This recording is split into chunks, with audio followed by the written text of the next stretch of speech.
বিসমিল্লাহির রহমানির রহিম। এই স্লোগান বন্ধ করতে হবে ভাই। ভাই কালো গেঞ্জি, স্লোগান বন্ধ। আছে ভাই, কথা শুনতে হবে তো, কথা বলতে আসছি না। আচ্ছা, কোনটা শুনবেন, আমার বক্তব্য না স্লোগান? হ্যাঁ, কোনটা শুনবেন, বক্তব্য না স্লোগান? তাহলে শান্ত হয়ে বসতে হবে। বিসমিল্লাহির রহমানির রহিম। উপস্থিত আজকের এই নির্বাচনী জনসভায় উপস্থিত ঢাকা ৮ আসনের প্রিয় এলাকাবাসী, উপস্থিত ধানের শীষের প্রার্থী জনাব মির্জা আব্বাস, উপস্থিত আমার দলীয় সহকর্মী এবং নেতৃবৃন্দ, আসসালামু আলাইকুম। কেমন আছেন আপনারা?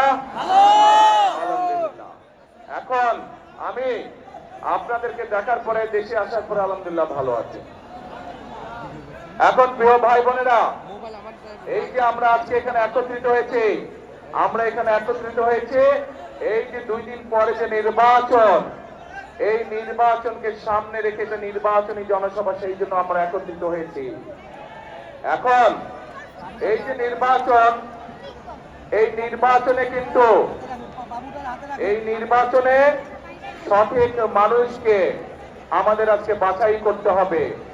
যেই মানুষের ভিত্তি, যেই মানুষের জন্ম, যেই মানুষের বেড়ে ওঠা এই ঢাকা ৮ এলাকার মানুষের সাথে, এইরকম ব্যক্তিকে আমাদের নির্বাচিত করতে হবে।